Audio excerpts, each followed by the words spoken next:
Hello, welcome back to the Reading Mama. My name is Heather, and today I'm going to share sorry, I have a sleeping baby over here. I'm trying not to wake. I'm going to read share my TBR for November, and we'll see what it actually ends up being because I have not been following my TBRs very well lately. It's kind of like, here's a list of books I could read and I own. Let me do anything else but that. But anyways, I'll share what I've got. So I'm going to be really light on my challenges in November because I am trying to kind of catch up on things as I did in October. But I am going to try to continue the Year with Maud challenge with Chantel. I got bogged down in Story Girl, which was the August one, and I just didn't love it. I really thought I would. It's actually been on my bookshelf for a very long time. I DNF'd it for now, may jump back to it later. Then September was supposed to be Anne of Ingleside, and October was Rainbow Valley, and November is supposed to be Rilla of Ingleside. I'm not going to get all those, okay? That's just not going to happen. But I am going to try to pick up with Anne of Ingleside because I do want to read the entire Anne series. I've never done that before. And so I'm going to hopefully do that. Chantal has another Read Your Bookshelf challenge, and the prompt for November is food. So I don't know how that one's going to play out yet. That's going to be like, did I actually do that? I don't know. It may be like they had food available. I'm not sure. And that's a hard prompt for me. And then I'm also working on Chantel's Autumn Bingo. I actually need to update that some. And so I've definitely got a few in there. Again, with the baking, maybe I can double up on the baking and the food because I really don't know what that is. But the other thing I'll be working on in November is Nonfiction November. I don't know. I know Olive's not doing it this year, but I love nonfiction, and it's kind of been pushed to the back burner all summer and fall. So I'm hopefully going to get to that. So I'll share some of my nonfiction books that are on my lineup for this month. First up, I'm going to share some of the fantasy books that I'm hoping to either finish up or read this month. I'm hoping, I don't really know where these fall, but I'm trying to do one a month, and I've been doing really good. Did Hunger Games, Catching Fire, and now I'm ready for Mockingjay. These are rereads. I'm hoping to finish the series before Christmas. We'll see how that works out. Also working on this series, which is the Secrets of Ormdale series by Christina Bear. I just love it. It's so sweet, innocent, cozy, very loving. Basically, Edith, in the first book, she finds out her family is a line of dragon keepers. And so the stories go on from there. And I know that's a little spoilery for book one, sorry. But you kind of, when you look at the other books, you kind of know dragons are going to be involved, right? And so there's a lot of other things that I'm not telling you. I'm excited to see where those go. So I'm hoping to continue this series as well this month. Then I'm going to hopefully continue my sci-fi. I'm really loving diving it back into reading sci-fi, and I'm still kind of toeing the line with YA to more adult versions. I'm going to hopefully, fantasy, forgot one. I'm going to hopefully, because it's packed up, I have to unpack it. But Wall of Ascension by Brandon Sanderson, which is part of the Mistborn series. I'm hoping to be able to get that book out of the box so I can continue that because that was amazing. And then also sci-fi wise, I'm hoping to continue the Children of the Consortium. I don't know how you say it. But by Kathy McCrum. I really enjoyed Recorder, and I'm excited to see how it goes. Recorder is a young girl whose job is to record everything that happens in the society from an unbiased point of view. She doesn't touch people. She doesn't interact with people. But something happens where she is forced to finally start interacting, and she starts to learn that not everything is as it seems. Excuse me. And so this is a continuing story of it. It's called Aberration, so I'm excited. A little less excited. I really want to finish Paralandra by C.S. Lewis for the space, what is it?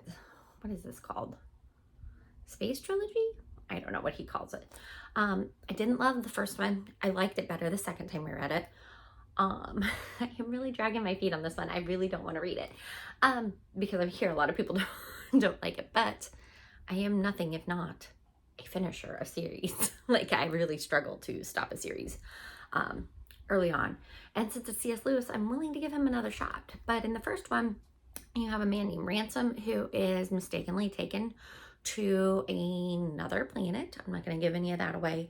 And while he's there, he meets the creatures who live there, and it's a lot of commentary on colonization and mankind in general. And so we'll see how this continues if I actually pick it up.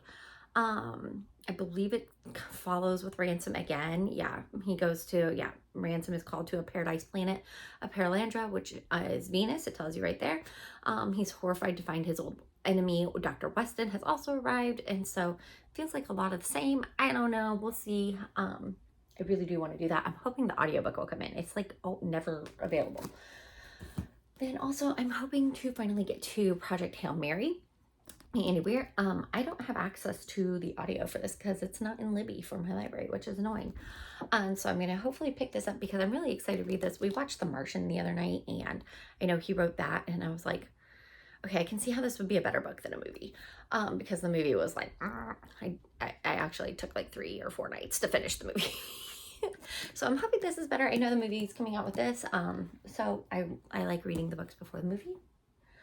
And then let's dive into my nonfiction reads. I have a lot of nonfiction reads for my kids, so some of those will pop up here and there. I may not plan on it. Whoops.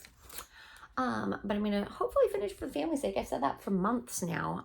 It's not that I don't like this book. It's that there's a lot, and I kind of have to be able to soak it in, and that's hard to do that with a child in your arms. But Susan Schaefer Macaulay is a great author. I love how she just points you back to Christ and living a life for the Lord, and I really enjoy it.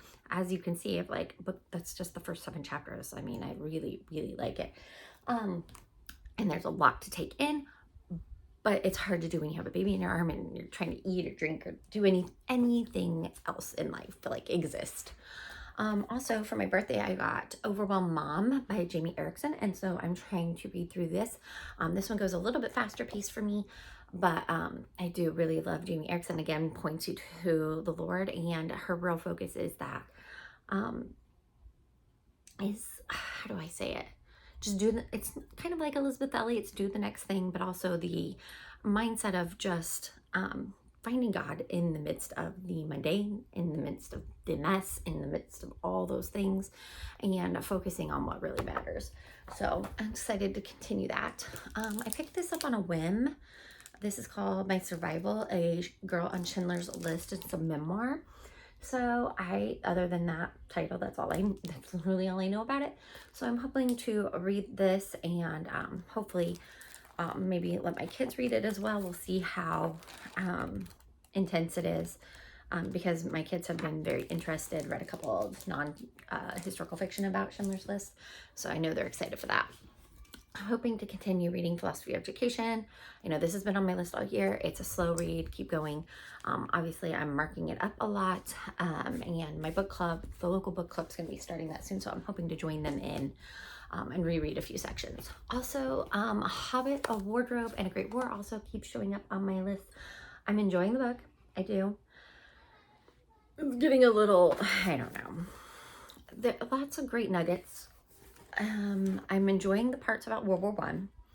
Some of the faith things are kind of a stretch. Some of it is a bit repetitive so far. We'll see. I do enjoy it because I like learning about the things of the war, but I don't know if is it my favorite? Also, How to Raise a Wild Child. I am reading it / listening to it, depending on what I have available at the moment. A lot of good nuggets. Very evolutionary take on things, which is just nonsense. There's a lot of things that are just nonsense. Like, they just make some wild leaps about things. Because kids aren't outside doing this, then that means this. And it's like, wait, what?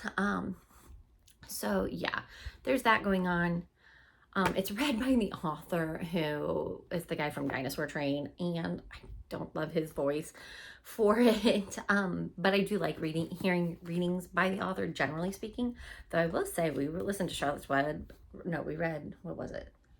Trumpet of the Swan, read by E.B. White, and that was not a great reading, I'm not gonna lie. But I digress. So How to Raise a Wild Child, Art and Science of Falling in Love with Nature, just trying to get our children back in nature. I've read Richard Lou's books. I've read a couple of different books along the lines of this, And this is feeling very similar, and it's written after those books, so it's feeling very repetitive, and not super, I don't know. I think it's going to have a couple of good nuggets, but not really be worth my time in the end, so I'm afraid it's going to go. And then I've got another one over here hiding. Nope, not that one. That's a nonfiction, or a historical fiction. I'm hoping to read this, which is Redemption at Hacksaw Ridge, the gripping true story that inspired the movie, about Desmond Doss. So if you've seen the movie Hacksaw Ridge, this is the book that inspired it, and it's just a very short kind of biography about him. And my kids are all reading about Desmond Doss, and I've read all the other versions. I think I've read all the other versions, and so this is the one my high schoolers are gonna read. I've read the first couple parts just to deem whether or not it was acceptable for her, and I think it's perfectly well done. So I'm excited to read the rest of that and hear his amazing story. There are a couple other nonfictions here I have that my kids are reading that I'm hoping to read. So maybe The Boys Who Challenged Hitler, Nude Peterson and the Churchill Club. And it's about these boys who, if I remember right, they had like a bicycle club, and they were kind of, you know, part of the resistance there in Denmark. And so I'm excited to read some of that if I have time, if that allows. And then also, let's see here. We had one more Desmond Doss biography that I'm hoping to finish. I started. Sorry for the interruption. Thank you so much for watching. If you have any suggestions for any of these readings, maybe you have a great nonfiction that you think I'd love, share below. If there are some other readathons going on in November, let me know, because I'm not super aware of everything going on BookTube. I have very limited time to watch BookTube, and I don't branch out too often unless I'm up in the middle of the night with a monkey. So thank you so much for watching.